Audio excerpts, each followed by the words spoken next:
Oh, well, howdy, y'all. How y'all doing? I've been thinking lately, I haven't done a vlog before.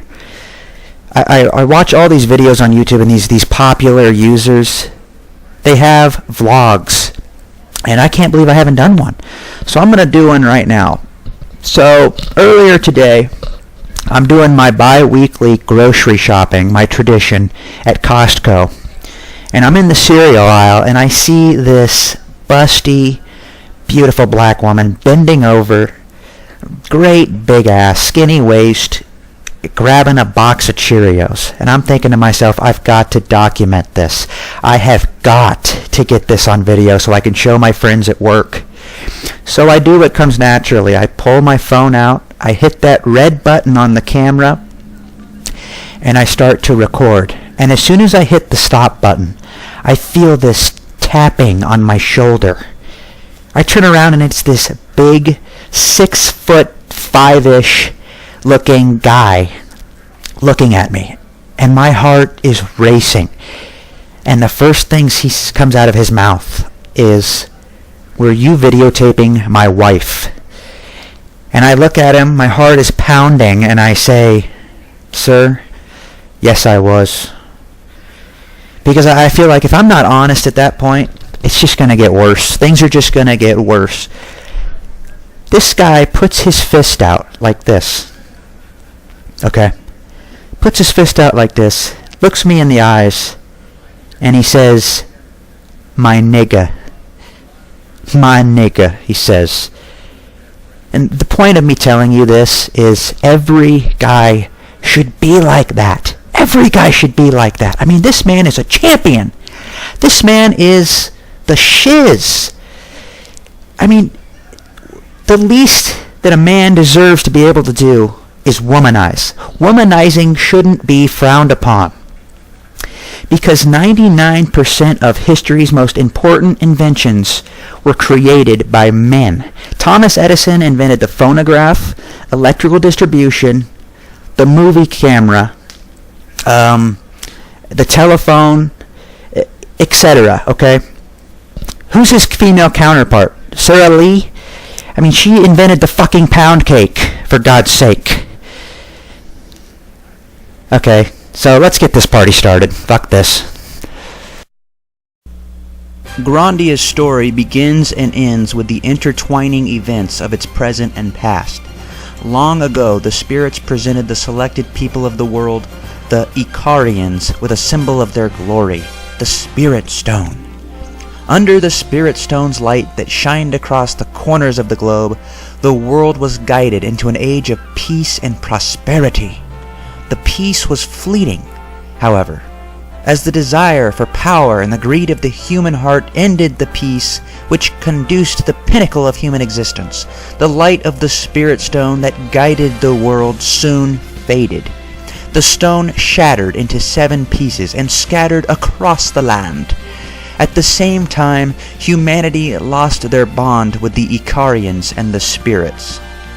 Time progressed and bore a world army, the Garlisle forces, led by General Ball.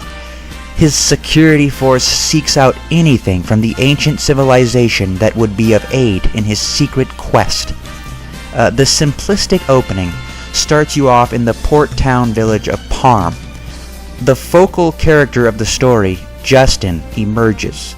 Justin is a wide-eyed, naive, capricious, adventure-loving boy and a son of a great adventurer. He endeavors to emulate his father and hopes to one day surpass him as an adventurer. Tagging along is Justin's longtime childhood friend Sue and her pet Puffy. No, not a Pokemon. The journey begins as Justin, Sue, and Puffy travel the continent to learn more about his father's memento, the Spirit Stone amulet. In time, the interests of the Garlisle forces and Justin's cross paths, and thus begins the saga. The only question I have is, where the fuck are these kids' parents? Judas Priest! When I was a kid, I wasn't allowed to go into the play place by myself. My mother had to go into the play place while I was in the tunnels the germ-filled fucking tunnels with my mother in the fucking room. These 3 kids go across the continent and travel the fucking world without any adults. The fuck? Semantics aside, while the story is not as mature as the latest Final Fantasy games, Grandia offers one of the most endearing stories to ever grace an RPG. Despite the caveat of a seemingly cliché storyline, the promise of the game is what it does have. It executes extremely well. The majesty of the game is in its inspiring storytelling and character interaction. It is this, in which the story revolves around, rather than vice versa. The character interaction is wrought with drama, love, and the main theme of the game, the spirit of adventure. The player will undoubtedly notice the spirit of adventure theme, as time and time again you are returned to experience the hopes and dreams of Justin, the main character. It is in these 2 elements, the story and character interaction, that will lure any RPG gamer into its charm. Grandia's storyline progresses at a fairly even clip. In that, I mean, don't expect extravagant plot changes. The main focus of the story is sometimes lost in the theme of Justin's adventure. But isn't that the point of adventure? Perhaps it's realism more so than fanciful drama. In any event, it is noteworthy to mention that its story ends in a crescendo of emotional charm. Originally a 1997 release for the Sega Saturn, Game Arts eventually took the cult hit JRPG Grandia to the more popular PlayStation in 1999. The first version didn't make it outside of Japan, though the latter did. Now, this PS1 classic is available on PSP via the PlayStation Network, giving genre newcomers a look back at an interesting representative of late 90s RPGs.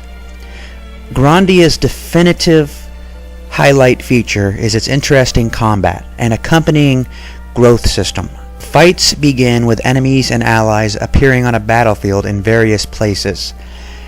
For most attacks, the characters will have to get close to enemies before they actually hit, though the running is done automatically. For physical attacks, each character has the option to go for one big hit or a combo of 2 less powerful strikes. While there's often no difference in the early going, there are later on some noticeable advantages of using one over the other. Specifically, combo attacks get off faster and can carry over to another enemy if the first strike kills it, but the single big hit has a greater chance of stunning the enemy. There's a bar on the bottom of the screen that shows each battle member's progress towards their next turn. Selecting to attack an enemy who's in prime position lends a greater chance of stunning that foe. Given that every attack, every special move, and magic spell takes a different amount of time to actually launch after selecting it, this bar creates elements of timing and strategy that make battles quite fun. Characters have different skill levels with various weapons. Continued use of an axe, for example, will raise Justin's level with axes. So what does one do when he finds a sword with way better stats than Justin's current axe? Time to make a decision. Go with the sword and deal with being a lower level for a bit while working towards the goal of surpassing the previous weapon? Or keep the axe and its proven level of awesome? These kinds of things add variety and fun customization to the game. Special moves have levels just like weapons. The more they're used, the higher their levels will get. Tying into the aforementioned weapon levels, a high weapon level will lead to characters learning more skills with that weapon type. Using a second kind of EXP gained after battles, players can read from the list of available skills and put the points towards learning skills of their choice. It is great customization. To the long-time gamer that missed this title within its era, Grandia is quite a sight to behold. Its graphics might look like a lot of other RPGs of the time, but the real kicker was that it looks that way while allowing manual 360-degree camera rotation. Other PlayStation RPGs have certainly looked shinier, but the majority of those used pre-rendered backgrounds, which in my opinion is a kind of a cheat. The PS1's numbered Final Fantasy games, Chrono Cross, and so on used this, or only allowed limited camera rotation, like Breath of Fire 3. Being on the systems it was while doing what it did, in 1999, Grandia was visually quite impressive.